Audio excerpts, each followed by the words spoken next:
تو مولانا طارق جمیل صاحب کا بیان ہمیں سننے کی اس لیے ضرورت نہیں کہ ہمارے نزدیک وہ مولانا ہونے کے قابل بھی نہیں ہے، مولانا کی پہلی سیڑھی میں بھی وہ نہیں ہے۔ اس کی وجہ میں آپ کو بتا دوں، مولانا طارق جمیل اپنے بیانات میں اس طرح کہتے ہیں کہ جیسے دعا میں جو کلمات کہے، یا اللہ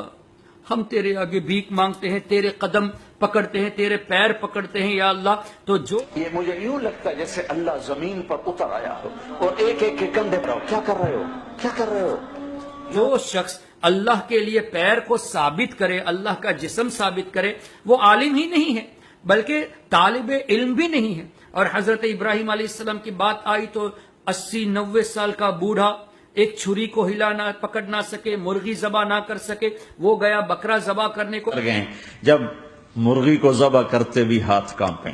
90 برس 92 سال کا بڈھا تو مرغی نہیں ذبح کر سکتا، 90 برس 92 سال کا بڈھا تو مرغی نہیں ذبح کر سکتا، 90 برس 92 سال کا بڈھا تو مرغی نہیں ذبح کر سکتا۔ اس طرح کے الفاظ نبیوں کی شان میں استعمال کرنا یہ عالم کی شان نہیں بلکہ طالب علم کی بھی شان نہیں۔ اور مولانا طارق جمال اللہ کے تعلق سے کیسے کیسے مذاقیہ الفاظ، یہاں تک کہ یہ بھی کہہ دیا کہ حضور علیہ الصلوۃ والسلام جب معراج پہ تشریف لے گئے تو جبریل علیہ السلام لینے نہیں آئے، جبکہ حدیثوں میں واضح طور سے ہے کہ حضرت جبریل علیہ السلام تشریف لائے، حضور علیہ الصلوۃ والسلام حضرت جبریل علیہ السلام کے ساتھ گئے اور سدرۃ المنتہا میں جبریل علیہ السلام آگے نہیں بڑھے، حضور علیہ السلام اللہ کی عطا سے اپنی قوت سے خود آگے بڑھے تھے، یعنی جبریل علیہ السلام سے زیادہ بھی طاقت اللہ نے حبیب کریم صلی اللہ علیہ وسلم کو عطا فرمائی۔ یہ حدیثوں میں موجود ہے، لیکن طارق جمیل نے کیا کہا، محبوب کی امت اپنے نبی کی قدر کرو، میں نے جب اس کو آسمانوں پہ بلایا تو میں خود زمین پہ آیا اس کو ساتھ لے جانے کے لیے۔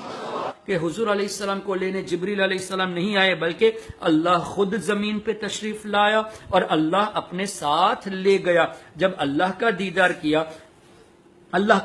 کیا معراج میں تو حضور علیہ السلام کی بارگاہ میں خود جب اس کے کہنے کے مطابق اللہ ہی زمین پر آ گیا تو اب جانے کی ضرورت ہی کیا تھی؟ دیدار اللہ کا مقصود تھا، اب اللہ کو دیکھ لیا، اللہ لینے آیا تو پھر جانے کی کیا ضرورت ہے؟ پھر یہ کہنا کہ اللہ زمین پہ آیا تو اللہ کے لیے جسم کا ثابت کرنا ہوا، اللہ کے لیے مکان کا ثابت کرنا ہوا، یہ تمام عقائد قرآن اور حدیث کے خلاف ہے۔ تو آپ کے مولانا طارق جمیل صاحب کو یہ بیسک اللہ اور اس کے رسول کے تعلق سے عقائد ہی نہیں معلوم، تو اس کو مولانا کہنا یہ لفظ مولانا کی گستاخی ہے، لفظ مولانا کی بے ادبی ہے۔ اس لیے ہم آپ کو مشورہ دیتے ہیں، آپ سے ہو سکے تو مولانا طارق جمیل کو جا کے سمجھائیے کہ کوئی بچہ بھی اس طرح اللہ کے بارے میں بات نہیں کرتا جیسے آپ بات کرتے ہیں، آپ ان کو سمجھے تو بہت اچھی بات ہے، توبہ کر لے بہت اچھی بات ہے، اور نہیں سمجھتے تو ہم بھی آپ کو مشورہ دیتے ہیں کہ آپ ایسے جاہلوں کے بیان کو مت سنیے بلکہ سنی صحیح العقیدہ علماء کرام کی تقاریر سنیے۔